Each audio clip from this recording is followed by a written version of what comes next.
Aimes-tu parler en anglais? Oui. Quel effet être bilingue entraîne-t-il? Le problème quand on n'est pas encore bilingue,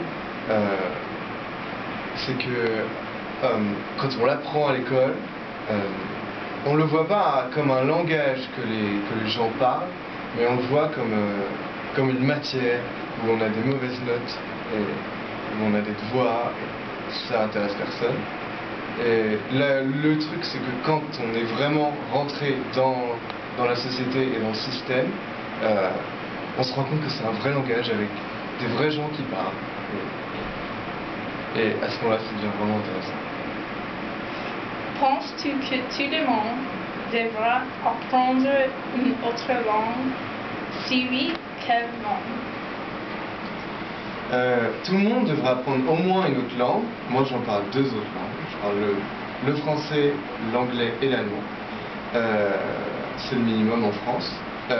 Je pense que tout le monde devrait apprendre une autre langue parce que une langue, c'est pas seulement ce que les gens disent, c'est pas seulement des mots, c'est aussi des structures de pensée.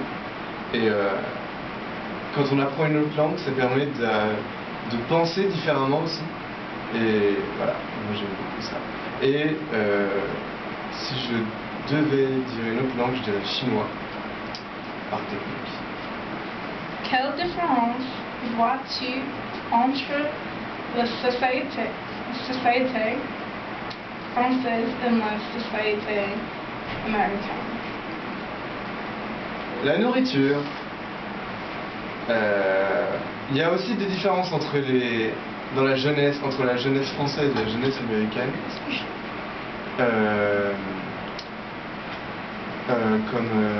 Comme par exemple ici, les gens aiment bien aller au restaurant, les gens aiment bien aller au cinéma, les gens aiment bien aller en boîte de nuit.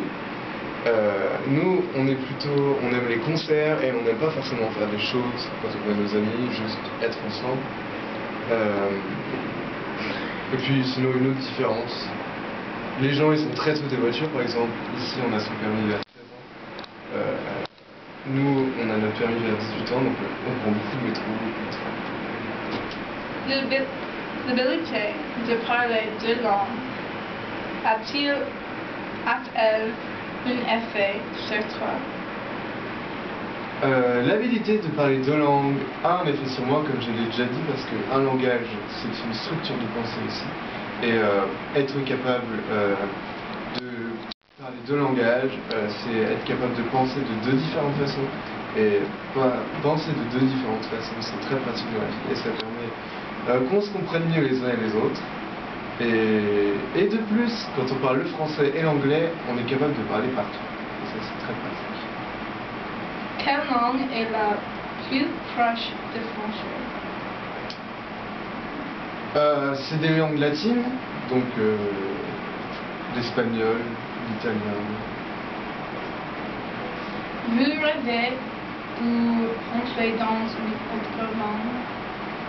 Quand on est dans un pays étranger pour longtemps, oui, assez rapidement on se met à penser, en tout cas peut-être pas rêver, mais penser dans une autre langue. Et j'ai commencé vraiment à parler anglais vers septembre-octobre, donc 2 mois après que je suis arrivé. Et par exemple, je suis rentré pour Noël chez moi, et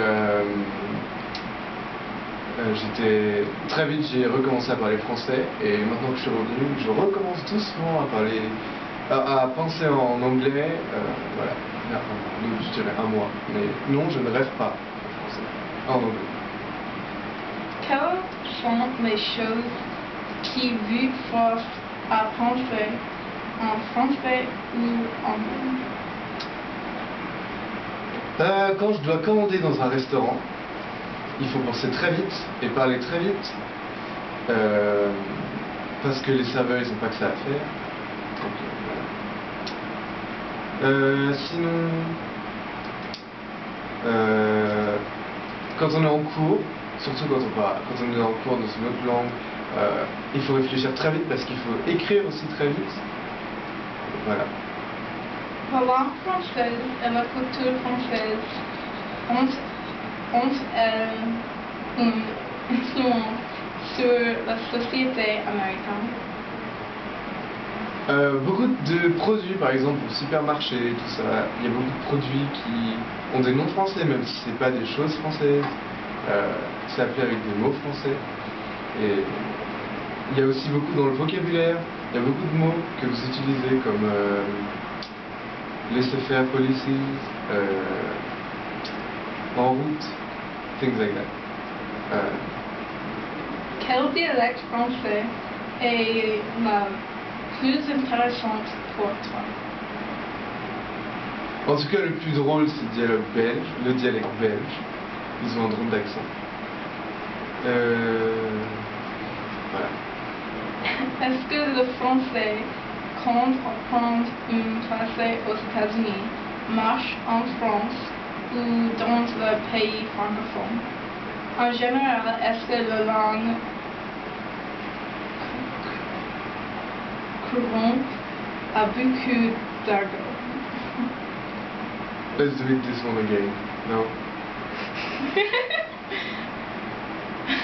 Sorry, I ruined it.